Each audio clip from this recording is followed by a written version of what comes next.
Bem, pessoal, nós vamos continuar então a segunda parte da aula, né? Nós havíamos parado na aula sobre antibióticos, nós havíamos parado nos macrolídeos. Então, o próximo antibiótico que nós vamos comentar com vocês é o uso do sulfametoxazol trimetoprim. É um antibiótico que foi durante muito tempo muito utilizado, mas hoje em dia praticamente ele não é mais utilizado. É um antibiótico que tem muita resistência, então ele não é, hoje em dia praticamente não é mais utilizado. É um antibiótico assim que sempre teve um espectro de ação grande. Estão vendo aqui, né? Estafilococcus, Escherichia coli, meningococo, Haemophilus influenza, Moraxella, Shigella, Salmonella, Pneumocystis gyrovese. Hoje em dia nós temos utilizado praticamente para pneumocistose, aqueles pacientes imunossuprimidos que têm esses quadros infecciosos graves, de imunossupressão importante, onde a confirmação suspeita de pneumocistose temos utilizado. Só que a dose é 2 vezes a dose habitual. Vocês vão ver no guia que se usa 40 miligramas por quilo de sulfametoxazol como referência, faz 100 por quilo dia. Isso é só infecção grave naquele paciente imunossuprimidos. Outra indicação que nós temos hoje, que é uma indicação bem mais limitada de usar essa associação, é nas infecções por 2 gram-negativos multiresistentes, que a gente pega em paciente em UTI, paciente que já teve infecção graves ou vários antibióticos, que é a Burkholderia cepacia e o Stenotrofomonas maltofilhas. Mas não são comuns de a gente isolar esses germes e a gente usa. Efeito colateral da sulfatotrimetoprim compete com na ligação da bilirrubina direta com a albumina, aumentando seus níveis séricos. Então, provavelmente, em recém-nascido não deve ser utilizado. Faz desconforto gastrointestinal, hepatotoxicidade, alergia cutânea e anemia por inibição do ácido fólico. Tem uma elevada resistência. Como eu falei, hoje em dia é pouco utilizado nessas situações específicas que nós falamos. Outro grupo de antibióticos são chamados glicopeptídeos, que nós temos 2 representantes, a vancomicina e a teicoplatina. Elas têm um múltiplo mecanismo de ação. Elas inibem a síntese do peptídeo glicano, assim como os beta-lactâmicos, alteram a permeabilidade da membrana citoplasmática, fazem interferência na síntese do RNA e inibem a síntese da parede bacteriana, justamente por inibir o peptídeo glicano. Então, qual o espectro de ação delas? Exclusivamente para gram-positivo. Estafilococo MRSA, já comentei com vocês o que é MRSA, Staphyloepidermidis, Streptococo, uma boa opção, Enterococo e o pneumococo resistente à penicilina. Evidentemente que para Streptococo não vai usar um antibiótico dessa natureza, a não ser que tenha uma elevada resistência. Mas a indicação precisa é Enterococo e Estafilococo resistente à oxacilina ou meticilina.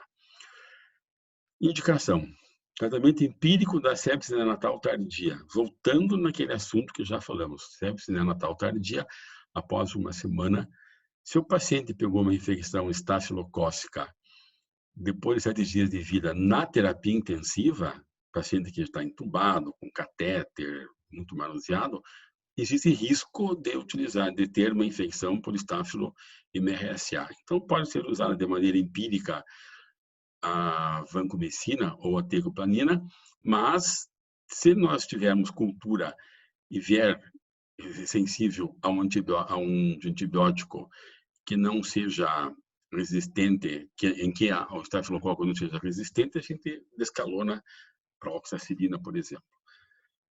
Paciente que tem catéter, infecção por catéter venoso central, geralmente é MRSA.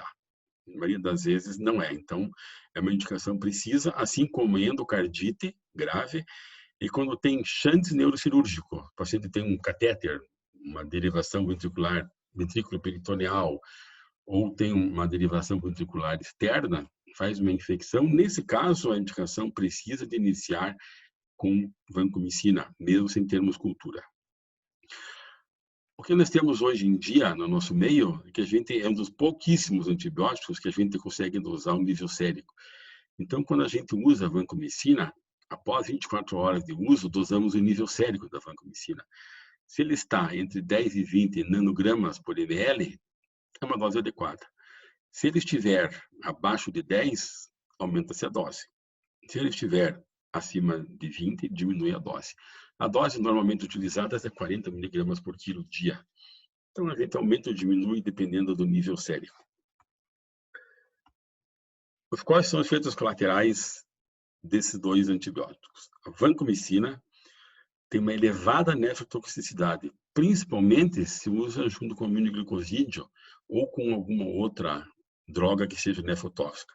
Ototoxicidade, principalmente se tiver insuficiência renal, e faz a chamada síndrome do homem vermelho ou síndrome do pescoço vermelho. Isso não é uma reação alérgica, é uma reação pela velocidade de infusão da vancomicina. Então, para evitar esse tipo de reação, que eu reforço, não é uma reação alérgica, é uma reação pelo uso rápido da vancomicina. Então, fazemos uma infusão lenta. Então, sempre que se usa vancomicina, tem que ser no mínimo 1 hora de infusão para evitar esse tipo de problema. Pode também ter leucopenia, que geralmente é reversível após o uso. E uma outra colocação importante que tem, que quando nós vamos utilizar a vancomicina, nós temos que ver o MIC. Qual que é o MIC desse antibiótico para combater a infecção? Geralmente, o MIC, que é concentração inibitória mínima, se o MIC for menor do que 1, é um ótimo antibiótico. Se ele tiver em 2 ou mais, não usa. Em 1,5, pode ser utilizado. Mas nós não temos tanto utilizado isso hoje em dia, porque a gente faz a vancocinemia. Então, se a vancocinemia fica naqueles valores entre 10 e 20 que eu falei para vocês, não tem porquê, não é necessário colocar o MIC. A tecoplamina, ela tem os efeitos mais comuns que ela tem, é a reação cutânea e disfunção hepática transitória, menos de 5%, mas ela não é nefrotóxica, como a vancomicina. Tem essa indicação.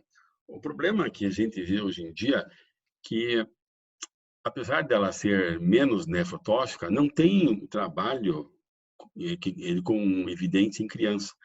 Então, a gente não sabe qual a segurança de usar em criança. Por isso que usa-se mais a vancomicina.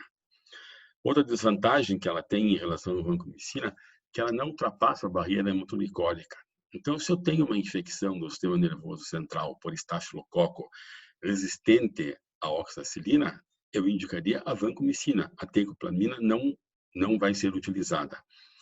E ela não atinge também concentração em outros tecidos, além que são profundos, além do líquido cefalorraquidiano. Por exemplo, em endocardite, não é utilizado. Então, por isso que nós não temos experiência em usar a tecoplamina, porque não tem evidência da segurança em criança, não existe efeito dela no sistema nervoso central e também não em endocardite. Outra vantagem teórica que ela teria é que ela tem uma meia-vida mais longa que a vancomicina, então pode ser utilizada 1 ou 2 vezes por dia, mas não é a nossa experiência. Então, com o surgimento que houve, que eu falei para vocês um pouco tempo atrás sobre o VRE, que é o enterococo resistente à vancomicina, e alguns estafilococos com resistência intermediária à vancomicina, aqueles estafilococos em que nós temos que usar a vancomicina quando tem um MIC de 1 para baixo, esse antibiótico tem suas indicações restritas, porque o uso indiscriminado pode ser um fator predisponente para aparecimento de mecanismos resistentes. Nós não temos no nosso meio nenhum estafilococo resistente à vancomicina, mas enterococo já tem, tá? Quando nós tivermos uma infecção causada por estafilococo e que for sensível à oxacilina, nós devemos utilizar a oxacilina. Como seria isso? Se eu um paciente, para nós, grave, paciente que já usou algum antibiótico, tem risco de infecção por estafilococo, nós entramos com vancomicina. Passado 2 dias, veio a cultura. Esse antibiótico, esse germe é sensível à oxacilina. Então, nós devemos descalonar para a oxacilina. Por quê? Porque se for um estafilococo sensível à oxacilina, ela tem efeito melhor que a vancomicina para esse tipo de germe. Então, não é porque nós temos a vancomicina, que seria um antibiótico assim, com eficácia melhor, um antibiótico mais potente, que nós temos que usar, não. Se for uma infecção que seja sensível à oxacilina, nós devemos usar oxacilina. Tiraríamos a vancomicina e usaríamos a oxacilina. Certo, pessoal? Já nas situações em que nós temos, raramente, como eu falei, um estafilococo presente a vancomicina, mas nós temos a presença do VRE, do enterococo presente a vancomicina, a indicação é linezolida. A linezolida é um antibiótico que tem uma ação de inibir a síntese proteica e ele é um bacteriostático. Então, o mecanismo de ação dele é inibir a síntese proteica e é um antibiótico bacteriostático. Ele possui uma grande eficácia contra bactérias gram-positivas e nenhuma contra gram-negativas. Então, nós devemos usar esse antibiótico apenas quando nós temos um germe gram-positivo resistente à vancomicina. Não tem uma outra indicação, certo? Então, qual é a indicação? Antibiótico para organismos multiresistentes. Pode ser enterococo, pode ser estafilococo, estreptococo, que é raríssimo ser resistente, tão resistente que tem que usar linezolida. Por que serve linezolida, então, resumindo? Estáfilo resistente à vancomicina, enterococo resistente à vancomicina. Tem uma boa indicação em meningite desses germes que nós colocamos e não deve ser nunca utilizado como antibiótico empírico. Só quando já usou alguns antibióticos ou nós temos certeza que o paciente tem uma infecção resistente à vancomicina. Efeitos colaterais: anemia, trombocitopenia, atera-transaminase, diarreia, neurotoxicidade e uma coisa assim empírica, que seria possível mortalidade se tenha concomitante uma infecção por gram-negativo. E lembrando que também, reforçando, passa a barreira hematolicólica. Então, se eu tenho um estafilococo ou um enterococo resistente à vancomicina, a gente pode utilizar no sistema nervoso central, certo? Passa a barreira hematolicólica. Outro grupo bastante conhecido, e é um grupo que tem bastante efeito colateral, principalmente no rim, são os aminoglicosídeos. Quais são? Vários: streptomicina, gentamicina, dobramicina, amicacina, metilmicina, parmomixina e pectinomicina. Desses antibióticos, tem que guardar a gentamicina e a amicacina. Streptomicina apenas para micobactéria, não tem uma outra indicação. Então, só se usa para tuberculose, Mycobacterium bovis. Mas como tem vários outros medicamentos que são eficazes, praticamente não é mais utilizada. Tem uma grande nefrotoxicidade e uma grande ototoxicidade. O que é mais utilizado hoje em dia mesmo é a amicacina ou a gentamicina. Gentamicina, utilizada no tratamento de infecções por gram-negativas, em combinação com a ampicilina ou ampicilina, que eu já coloquei lá no início, tratamento empírico para sepsis neonatal precoce. A amicacina tem um espectro de ação que é utilizado, é um pouco de ação melhor do que a gentamicina. Então, quando eu tenho uma infecção por germe gram-negativo resistente à vancomicina ou mais resistentes, a gente pode ser utilizados. E quando eu tenho uma infecção, as infecções relacionadas à assistência de saúde, por exemplo, infecção hospitalar, seria mais indicado a gente iniciar empiricamente com a amicacina do que com a gentamicina.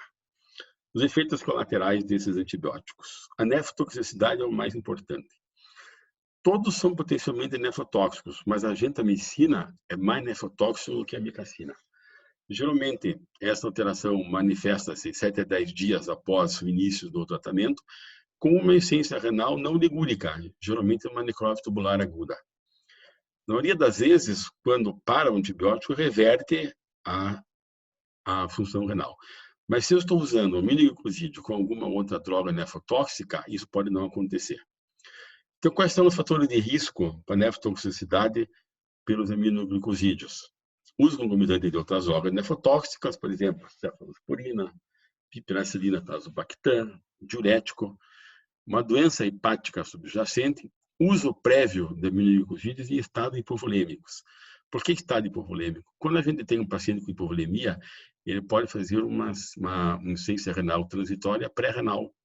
Depois que melhora a volemia, melhora a função renal. Então, nesses casos, o paciente está hipovolêmico, como tem maior risco de lesão renal, nós não devemos utilizar aminoglicosídeos. Outro problema, alteração importante é a autotoxicidade. Desses, a micacina é mais autotóxica que a gentamicina e geralmente é irreversível, mas é rara. E mesmo após a interrupção da droga, pode ter esse efeito. Existe um relato de uma predisposição genética que não é bem conhecida. Outro efeito colateral do aminoglicosídeo é chamada paralisia neuromuscular. Quando que acontece isso? Quando faz uma infusão rápida em bolo de aminoglicosídeos. Por que faz isso? Porque ele faz uma hipomagnesemia. Então, geralmente, quando tem nível baixo de magnésio, pode levar a parada cardíaca e também uma parada muscular. Por isso que nunca é utilizado de maneira em bolo. Então, como existe esse problema da nefrotoxicidade em relação a aminoglicosídeos, quais seriam, então, 10 regras práticas para reduzir a nefrotoxicidade? Então, primeiro, considerar como uma droga alternativa. Por exemplo, usar cefalosporina de terceira geração ou Aztreonam, como já comentei com vocês. Usar uma dose adequada e monitorizar o nível sérico. Nós não temos, hoje em dia, como monitorizar o nível sérico. Usar junto um agente menos nefrotóxico. Realizar sempre um ultrassom para verificar se o paciente não tem, antes de utilizar esse tipo de antibiótico, uma lesão renal. Evitar o uso concomitante de drogas, então, nefrotóxicas, por exemplo, vancomicina, anfotericina, anti-inflamatório não hormonal. Interromper o tratamento se a infecção não for confirmada. Manter uma hidratação adequada, como eu falei para vocês, não usar em paciente hipovolêmico. Detectar precocemente alteração da função renal. Após o terceiro dia, já começar a usar creatinina, que é quando pode ter alguma alteração da creatinina. É um marcador que não é o ideal, mas os marcadores mais específicos, precoces para função renal, nós não temos. Evitar o uso prolongado e corrigir o intervalo sem insuficiência renal. Então, o que é feito hoje em dia, além de todos esses cuidados, de uso de aminoglicosídeo? É um antibiótico, ou são os antibióticos, que eles são chamados concentração dependente. O que é isso? Eles têm que atingir uma alta concentração e depois, para isso, ter um bom efeito. Como que consegue isso? Faz assim, uma infusão única diária de gentamicina ou de amikacina por no mínimo de 1 hora. Com isso, nós atingimos um nível, uma alta concentração após 1 hora e progressivamente vai diminuindo essa concentração. Isso provou que fazendo assim, essa alta dose, atingindo essa alta dose e depois for diminuindo, é mais eficaz. E além disso, menos nefrotóxica. Então, ao invés de nós fazermos no intervalo menor, por exemplo, de 8 em 8 horas, a gente faz uma concentração rápida, baixa. Rápida, baixa. Isso é mais nefrotóxico e menos eficaz. Então, é ideal fazer uma dose diária para ter uma alta concentração atingindo rápido e progressivamente ir diminuindo a ação dele. É uma maneira assim que é utilizada hoje em dia em todos os lugares para que se evite essa nefrotoxicidade. Outro antibiótico que a gente utiliza, que também é muito parasitário, é o metronidazol, que é o nitroimidazólico. Ele atua no DNA, inativando o DNA e impedindo a síntese enzimática de bactérias. Qual é o aspecto de ação dele? Anaeróbio, praticamente anaeróbio, de bactéria anaeróbio. E o Clostridium difficile, que é aquele que causa a colite membranosa. Os anaeróbios que existem, eu comentei com vocês bem lá no começo, que penicilina cristalina, ampicilina com sulbactam pegam anaeróbios, mas anaeróbio de via aérea, não anaeróbio resistente, que é o que acontece no abdômen pélvico. Qual é o anaeróbio mais resistente? É o Bacteroides fragilis. E eles só existem em abdômen pélvico. Então, normalmente, o metronidazol é eficaz nessa situação. Se nós tivermos uma infecção por anaeróbio em via aérea superior, podemos utilizar penicilina, amoxicilina com clavulanato. Mas quando é abdômen pélvico, peritonite, infecção pélvica, não devemos utilizar esses antibióticos, e sim o metronidazol, porque nessas situações existe uma infecção por bacteroides frágeis. Em relação ao Clostridium difficile, todo o tratamento para Clostridium difficile, colite membranosa, é via oral. Então, podemos utilizar o metronidazol por via oral, e uma outra opção de tratar postino difícil é utilizar a vancomicina via oral. A vancomicina não é absorvida via oral, então a gente utiliza nesse tipo de situação. Só que é muito complicado o uso, muito difícil, assim, logisticamente, o uso de vancomicina via oral. Por isso que a gente utiliza de maneira quase sempre o metronidazol. Outras alternativas existem, mas não é o caso nosso aqui, porque foge um pouco do nosso assunto. Então, qual é a indicações de utilizar o metronidazol? Quando temos meningite, ventriculite, endocardite pelo bacteroides frágiles ou outros anaeróbios resistentes à penicilina. Nas infecções intraabdominais graves, como enterite necrotizante, por exemplo, com perfuração. E tem um efeito colateral que não é bem definido e bem esclarecido, que potencialmente carcinogênico. É interrogado, então a gente não sabe se realmente isso usa. Outro antibiótico, assim, que para quem trabalha em hospital é um antibiótico assim bastante simpático e útil, por assim dizer, é a clindamicina ou uma licosamida. Como que atua a clindamicina? Ela inibe a síntese proteica dos ribossomos, ligando-os à sua unidade 50S, sendo, portanto, um bacteriostático.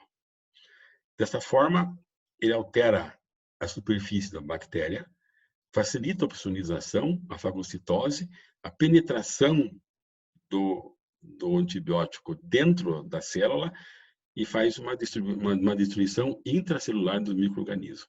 Então, ele vai atuar mais na opsonização dentro da célula, mas é bacteriostático. Qual é o espectro de ação deles? Todos os anaeróbios e Staphylococcus aureus, inclusive Staphylococcus aureus, alguns MRSA. Hoje em dia, na comunidade, existe uma grande incidência do Camarsa. O que é a Marsa? É o MRSA comunitário. Então, o MRSA não existe só em paciente que está internado em hospital, também na comunidade. Alguns lugares falam até 50%. Nós não temos estatística aqui no nosso meio qual a nossa incidência do MRSA. Mas se nós tivermos o Staphylococcus Camarsa, a indicação precisa, ao invés de vancomicina, é a clindamicina. E todos os anaeróbios são eficazes, são sensíveis à clindamicina. Então, qual seria a indicação de clindamicina? Bacteremia, pneumonia, infecções intraabdominais, infecção de pele, que tem risco de ter germe anaeróbio. Não passa a barreira hematolicórica, e efeitos colaterais dela é a já citada colite membranosa. Tem uma ação muito interessante, a clindamicina, que ela tem uma ação antitoxina. Por que isso é importante? Em pediatria, no choque séptico, existe uma incidência maior do que em adulto do chamado choque tóxico. O que é choque tóxico? É o choque séptico causado por bactéria gram-positiva, estafilococo e streptococo. E eles liberam na circulação toxina. Então, se eu tenho uma infecção de pele, por exemplo, que parece um estáfilo ou um streptococo, um abscesso que gera uma sepse, o paciente está chocado, fazendo hipotensão importante, antibiótico ótimo para ser utilizado é a clindamicina, porque além de combater o estafilococo, no caso, tem efeito antitoxina. Além de combater a infecção em si, combate a toxina liberada. Então, é uma medicação assim, que nós temos utilizado com uma certa frequência em pacientes graves que chegam na UTI. A rifampicina. Existem algumas indicações, assim, que também não tem uma evidência fraca, de combinação com a vanco ou aminoglicosídeo em infecção estafilococo persistente. Não é uma indicação, assim, habitual, não temos nenhuma experiência com isso. A ação mesmo dela é para micobactéria, tá? E pode ser usada EV ou via oral, somente no recém-nascido a termo, mas a indicação principal é a infecção por micobactérias. Quinolona, muito utilizada em adulto, a gente não tem muita experiência com esse tipo de medicação, muito utilizada em adulto, mas existe uma contraindicação que também o nível de evidência é baixo, abaixo dos 16 anos de idade, adolescente para baixo. Por quê? Porque parece que ela fecha a cartilagem de crescimento, faz uma irritação na cartilagem de crescimento e fecha a cartilagem de crescimento e a criança fica com baixa estatura. Isso é um estudo que foi feito em animais, não tem comprovação em criança. Mas existe um outro problema que a gente vê na literatura, alguns artigos que falam, de utilizar da quinolona induzir muita resistência. E existe também um artigo de 2 anos atrás que fala que na Europa foi proibido por algum tempo a quinolona, porque além de levar a resistência, parece que ela também pode dar dor articular, causar alteração articular em adulto, não só em criança. Nós utilizamos quando a quinolona? Quando não tem mais jeito. Então, só é utilizado em pediatria a quinolona quando não tem opção melhor. Tá? É a única indicação. A indicação seria a micobactéria, uma alternativa para a tuberculose ou para outro tipo de micobactéria, e bacilos enteros gram-negativos, incluindo a pseudomonas. Mas, como eu falei, só usamos quando não tem outra solução e induz a resistência. Em pediatria, só tem segurança em utilizar a ciprofloxacina e a levofloxacina. A gente vê os pneumologistas usarem a levofloxacina em paciente que tem virose cística, que existe uma incidência grande de colonização por pseudomonas. Então, eles usam. Outra indicação que a gente vê, não tenho muita esperança, na estrutura de medula óssea. Mas não é bem a nossa área e nós só utilizamos no hospital, em terapia intensiva, quando não tem outra solução. As polimixinas seria o último grupo de antibióticos que nós vamos falar. A polimixina foi muito utilizada nos anos 50 e verificou que tinha alta toxicidade, nefrotoxicidade, por isso que ela foi abandonada. Recentemente começaram a estudar que a polimixina E ela tem uma ação grande para gram-negativos multiresistentes, como a Acinetobacter baumannii, Pseudomonas anaerógeas e as enterobactérias, incluindo o KPC.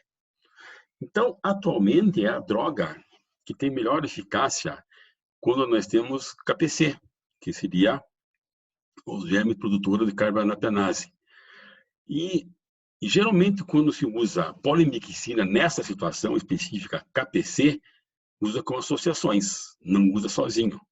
Pode utilizar o milglicosídeo ou até o meropenem, porque apesar de ser KPC, produtor de carbamazepinase, teoricamente não teria como usar um carbapenêmico. Mas a literatura mostra que in vitro, você utilizando um carbapenêmico com a polimixina, aumenta a eficácia da polimixina para KPC. Por isso que é utilizado. Mas de maneira assim geral, utilizar isoladamente a polimixina quando tem um germe negativo multiresistente que não seja produtor de KPC. Por exemplo, a pseudomonas multiresistente é um antibiótico utilizado. Existem 2 tipos de polimixina. A polimixina E, que é o colistin, e a polimixina B. A diferença delas é a meia-vida e normalmente a dose. A polimixina E geralmente se usa em dose maior e a polimixina B em dose menor.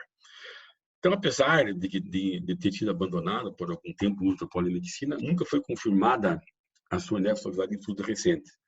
Mas a gente deve ter cuidado de utilizá-la em pacientes que têm insuficiência renal ou usam junto doses de drogas que sejam nefrotóxicas. Outros efeitos colaterais é o escurecimento da pele.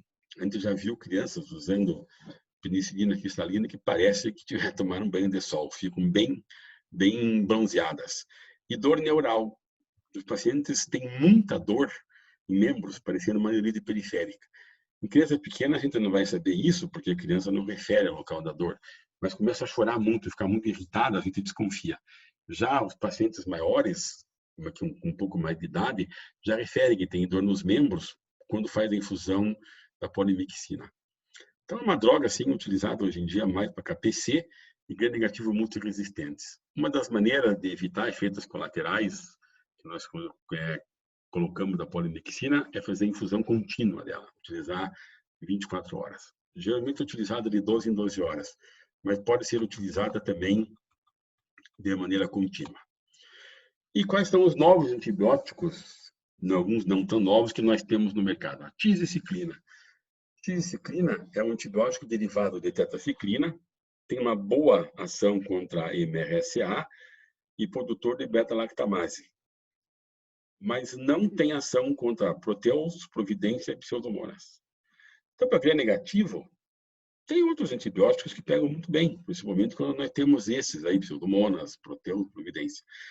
Hoje em dia, o que ela é mais utilizada? Em associação com a polimixina para KPC. Além da gente de utilizar o milglicosídeo e utilizar carbapinêmico, isso é uma associação que a gente pode fazer. Outro antibiótico que é do grupo, que é um grupo derivado dos glicopeptídeos, é a daptomicina, que é usada contra estafilococcus e enterococo. Não usa em pneumonia. Por que não usa em pneumonia? Porque o surfactante que existe no pulmão inibe a daptomicina. Então, ela não deve ser utilizada nesses casos. Experiência com daptomicina, quando não tem mais jeito. Infecção grave por enterococo, que já usou vários antibióticos e não melhorou.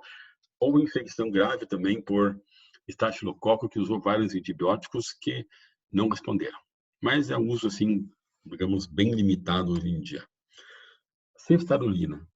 Seria teoricamente considerada uma cefalosporina de quinta geração. Tem uma ação boa como RSA, mas não tem vantagem nenhuma em relação a outros antibióticos que nós dispomos para combater MRSA. Então, é uma opção assim que hoje em dia bem pouco utilizada. A ceftazidima avibactam seria também uma nova cefalosporina que ainda não tem uma dose certa para criança e tem poucos lugares que usam no Brasil. Mas é uma droga que tem ação eficaz contra KPC e bactérias gram-negativas produtoras de SBL. Então, uma arma muito boa hoje em dia na nossa atual problemática de germe gram-negativo. Não tem dose ainda certa para criança, mas como já estão usando em adulto aqui no Brasil, logo vai sair a dose. E outra cefalosporina é ceftolozana tazobactam, que pega pseudomonas e também produtores de SBL, mas não pega KPC. É uma outra alternativa para pseudomonas, mas é uma alternativa. Só se usa quando usaram-se outros antibióticos e verifica-se por cultura que a ceftolozana seria um antibiótico indicado, mas, de maneira geral, não é utilizada de rotina. Aqui tem as referências para vocês, que nós utilizamos. O Tratado de Pediatria já tem uma edição um pouco mais nova, mas na realidade é o mesmo capítulo. E eu deixei para vocês nas orientações ali no AVA, o meu e-mail, que é ppkr, são 2 P de pato, K de que bom, R de rato, @uol.com.br. O meu celular é 999-826460. Fiquem em disposição e à vontade para qualquer dúvida que eu possa esclarecer. O assunto, como eu falei, é muito amplo. Nós fizemos um resumo de um resumo de um resumo. Tem muita coisa sobre isso que, evidentemente, num período de 100 minutos não teria como falar, tá? Mas estamos à disposição para qualquer discussão. No guia de antimicrobianos tem muita informação para vocês. Vocês vão aproveitar bastante esse guia de antimicrobianos que nós fizemos lá no Top Pequeno Príncipe. Coloquei em anexo um questionário que vocês vão responder com 5 perguntas e no final, até sexta-feira, eu gostaria que vocês pudessem responder. Depois eu passo o gabarito. Então, qualquer dúvida, qualquer informação, vocês fiquem à vontade que nós estamos à disposição. Certo, pessoal? Até mais.